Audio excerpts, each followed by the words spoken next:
Bismillah wa salatu wa salamu ala rasulillah.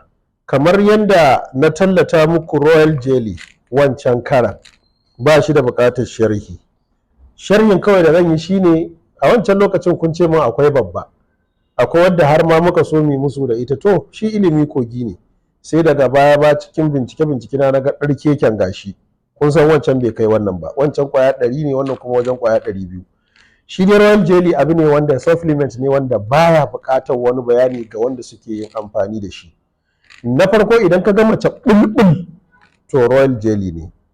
Idan ka ga mace gashin ta yana sheƙi yayi baki Royal Jelly ne.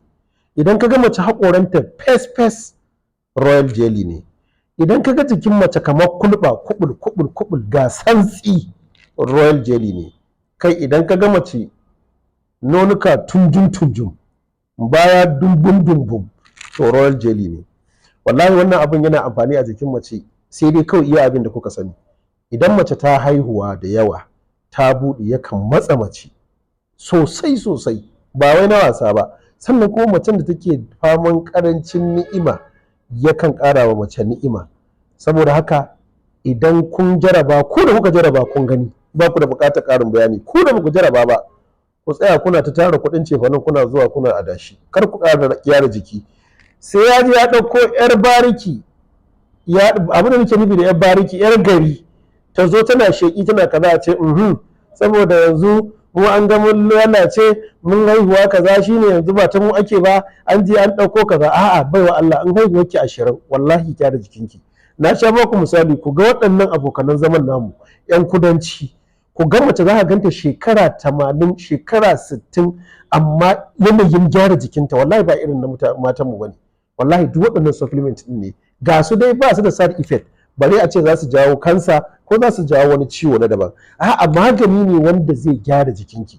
Sannan kuma maza, ba wai ka ji an ce ita ba, sai ma iyalinka har in kana kishin ta, kana kishin gyara jikinta domin ta gyara maka jikin. Kar ka je kana kallon masu katon gilas suna wucewa kana karkatawa kana kallo. A'a waɗancan na wajen bola ne, juji ne. Ta gidanka ita ce ya kamata ka gyara. Alaji ga ta a gida, ga ka je ka auro yarinya san kowa kin wanda ya rasa, amma daga ta haihuwa 1-2 daga shara ba ka gyara ta ba, to ka siya ka bata.